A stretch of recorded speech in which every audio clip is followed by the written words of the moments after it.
This programme is funded by the Broadcasting Authority of Ireland with the television licence fee. I just hadn't anticipated, this kind of big technological revolution that was happening. And I've seen it with so many people now. I would do workshops and I'd meet the most creative women. And we're just in that age group where we just missed, I did a dissertation at college and, it was WordPress, but things were just starting to happen then. So it was very analogue, as they say, everything was hand drawn and photocopies and and then you don't have confidence for some reason.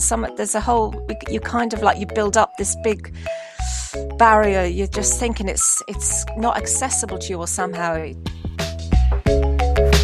Hello, I'm Maria Staunton. And I'm Mary Costello. And this is Making It, the show that reveals the true stories of Mayo's women in business. From top executives to artists to female founders to those providing essential services in our local towns. Stay with us for the next 20 minutes and who knows, you might hear the advice or inspiration you need to get your own dream off the ground. Hello and welcome to Making It. I'm Maria Staunton. I let my guest introduce herself this week. My business is Lou Brennan and the website is loubrennan.com. And so I'm a textile designer, fashion and textile designer, based in Mayo, down near Pontoon, and work from home. Yeah, it's lovely on Loch Con. I suppose my passion is Irish textiles, especially, the story of Irish textiles.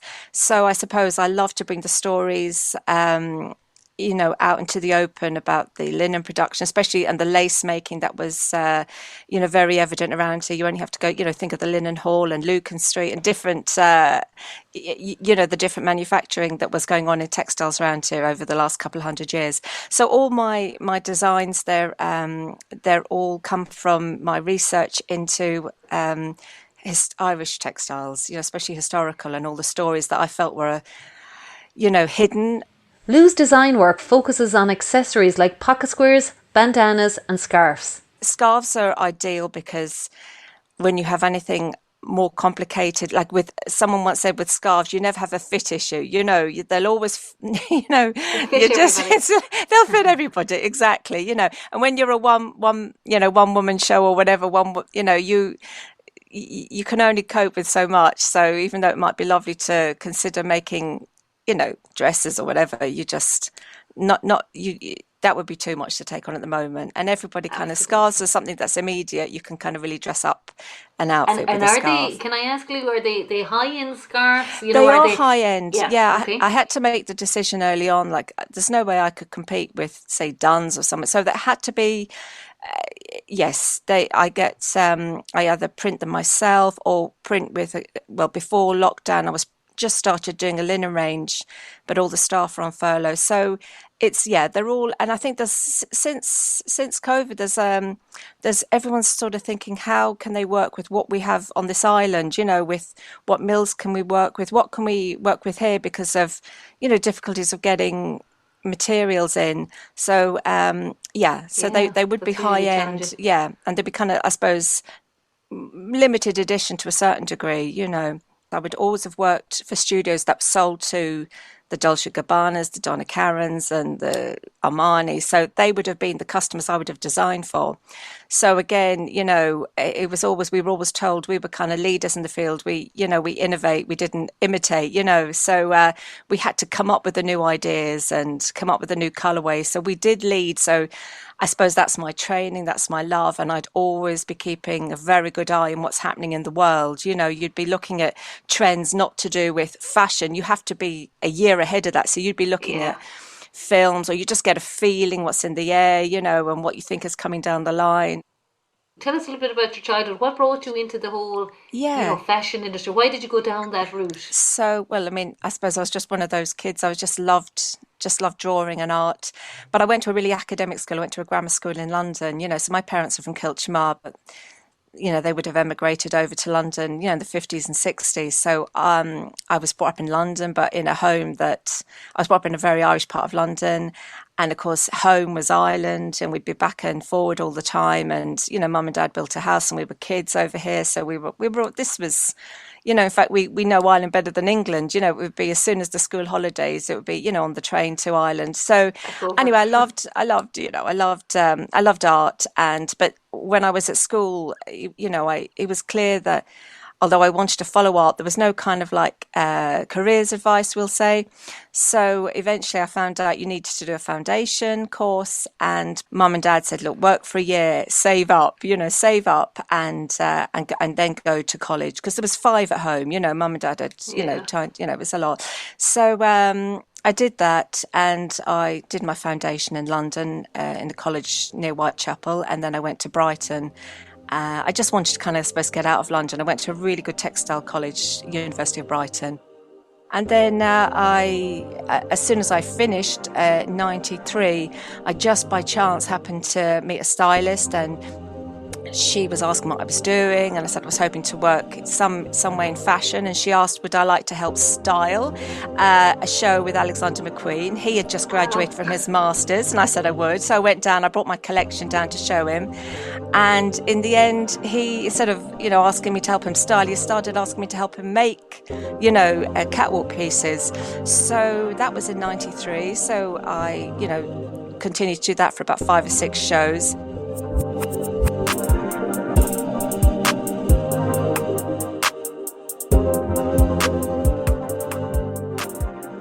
But Lou had a burning ambition to return to college, and she also felt the pull to come to Ireland.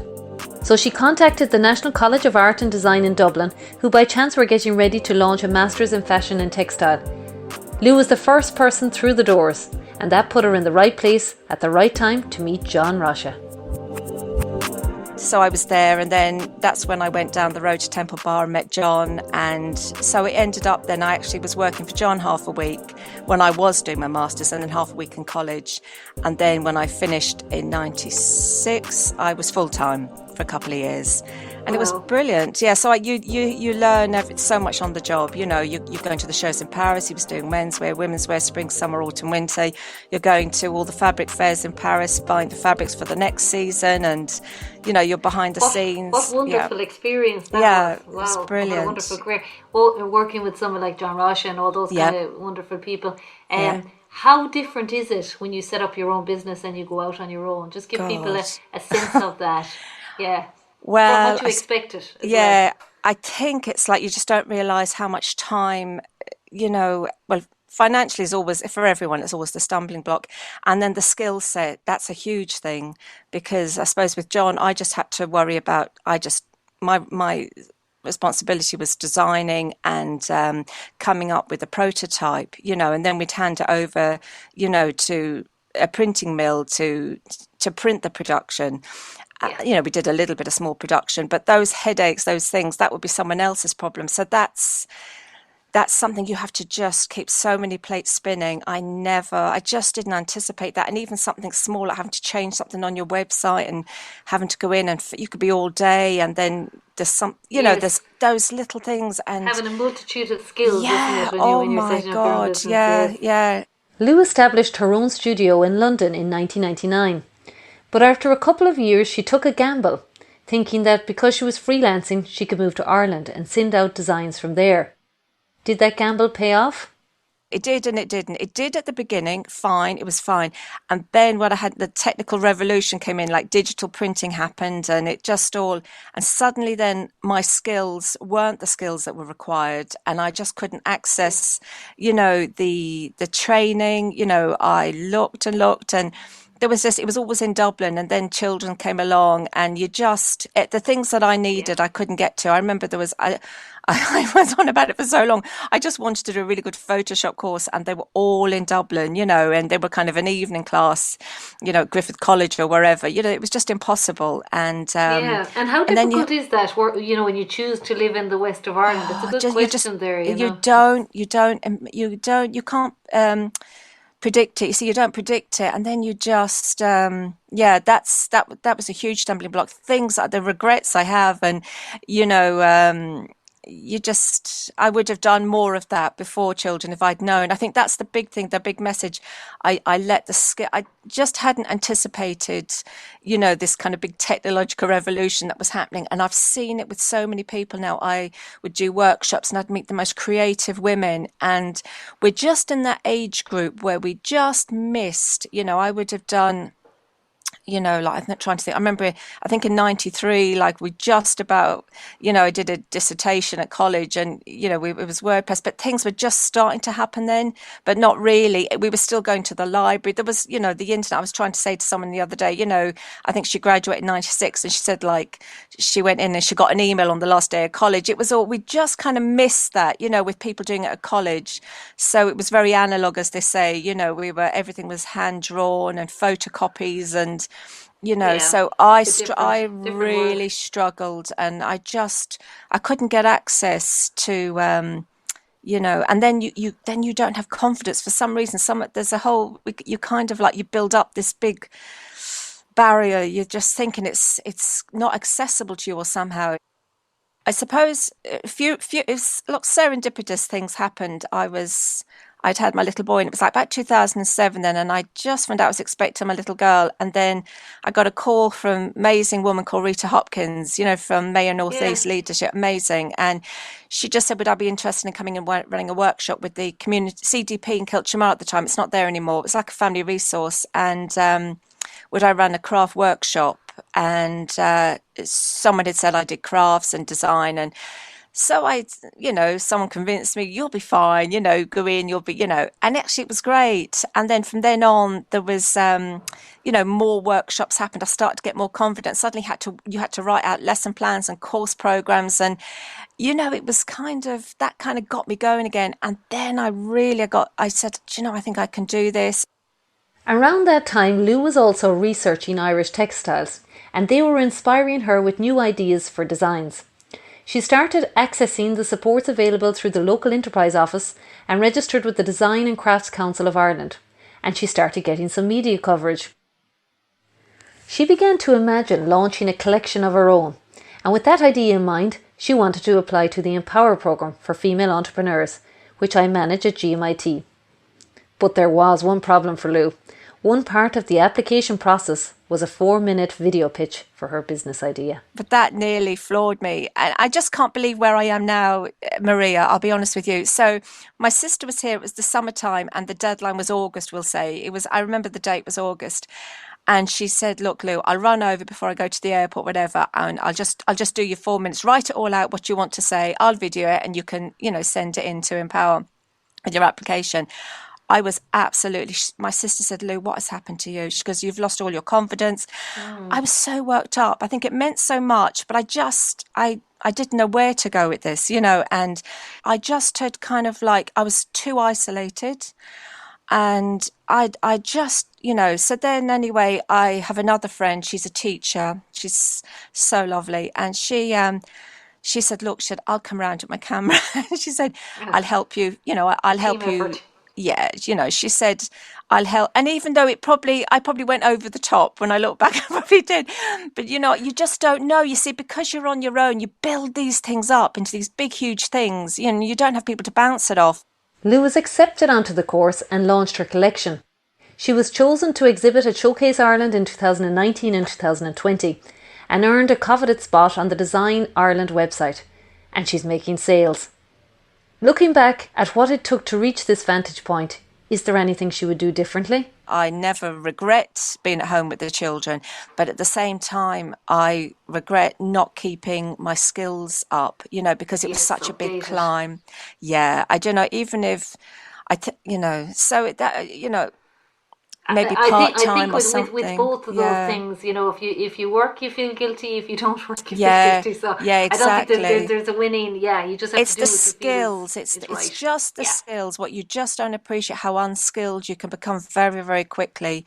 And if you could get, even if it's voluntary, something, I don't know, even if you could, just to, and then as I say that you're mixing with other people and you're mixing and meeting people. Yeah, exactly. I just didn't. I would have been someone that never was. I didn't have a problem with confidence, we'll say. and I have a friend, he's a dentist, and I was talking to him years ago, and he was saying how another colleague of his had, stopped working for a couple of years to be with her children. And she said she admitted she even found it hard making a phone call. And, I remember that, you just have to make a simple phone call, to, I don't know, the bank or something. And you'd build up into this big thing, Yeah. Whereas, just because you weren't used to it, I don't know what happens. I don't know. And it happens to men as well. I have another friend, she works in finance, and it just was more, it was better for her husband to, mind the children. And she's recognised it with him, and she gets really frustrated with him, And I try and tell her to give him a bit of slack. I said, look, it's, I've been there, I remember the position I was at the beginning, for someone who had kind of had her own studio, had a master's, and still I just was floundering. I just couldn't quite figure out how to kind of get back into into the workforce or anything. And it was just somehow small, it's baby steps, isn't it? Baby steps and reaching out and just, and every little step you'll build on it.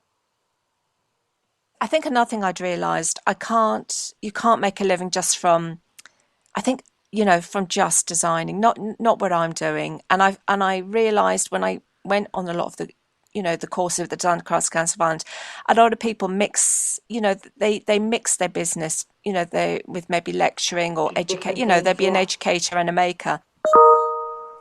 Good afternoon, everybody. I'd like to welcome you to our afternoon masterclass. Today's masterclass is by Lou Brennan, and the title is Ireland's Hidden Textile Stories. So if anybody would like... An educator and a maker is what Lou is now.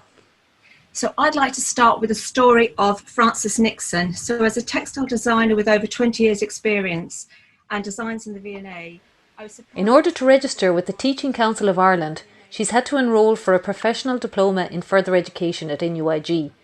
But that experience in itself has prepared her for the post-COVID world of teaching. I've had people come on to me lately saying, all the workshops have stopped, and they've said, could you do anything online? Now, before I would have thought, oh my God, I don't think so. But funnily enough, because of the course, and it was meant to be blended learning, I was meant to be going into NUIG and doing micro-teaching. It's all been online. So I've had to do my micro-teaching online. Yeah. So I'm trying, so I've had to sort of figure it out, how I'm going to... So again, suddenly I remember the first one we had to do in September. I was a bag of nerves, how does this look? But it was fine. It was you do one, then the next one is better and the next one is a bit better. So I've just ordered some kind of better lights and a system where you can flick between two cameras. So that's my next thing to figure out. So I am going to do a little demo. Silk screen printing was developed by the Chinese. It was, the mesh used to be made of silk, but now it's polyester. This is a clear one, a very fine mesh. I mean, I've so much to learn. I'm still not comfortable, with... But I listened to a talk the other day. I just remember somebody saying there was, it was a design workshop and they gave a talk. These would be, well-established people in the UK. And they said, who are your mentors? And I thought they were going to say, really well-known people in their, in their field. And they said, YouTube. I thought it was really interesting, because we all go on YouTube, how to do this, how to do that. So you get your design first, and you need to put it on a transparency. So you can go for a transparency, or back in the day when I was at NCAD, we used to use cooking oil. So we would get this printed on A3 paper, whatever size, and you would you would rub cooking oil onto your paper, and it actually makes it transparent, and it works just as good. Whether it's the LEO or with Leader, literally anything that's come my way, I've just tried to sign up for it, whether it's Excel. And I think there was a lady, she's from Galway, Anne Walsh, that's it. She teaches Excel. And she said, I remember it just stuck with me, she said, just be comfortable with being uncomfortable, because I would get so kind of worked up inside. I think I'm not going to get this, or there'll be something wrong with, And I just remember it just settled me, when I just said it just something like that. I just said, this is fine. You're not on your own. There's other people, that are equally being frustrated and flustered. You'll figure it out. You've been listening to Making It. Thanks a million to my guest this week, Lou Brennan. You can find her at her website, loubrennan.com. Thanks also to Mary Dunn of the Design and Crafts Council of Ireland for additional audio. Come and find us on our Facebook page, just search for Making It Mayo. You can also email makingitmayo@gmail.com or tweet @makingitmayo. This show was recorded remotely for Claremorris Community Radio. Find out how you can get involved in the work of the station at ccr946.ie. I'm Maria Staunton. Until next time, thanks for listening. This programme is funded by the Broadcasting Authority of Ireland with the television licence fee.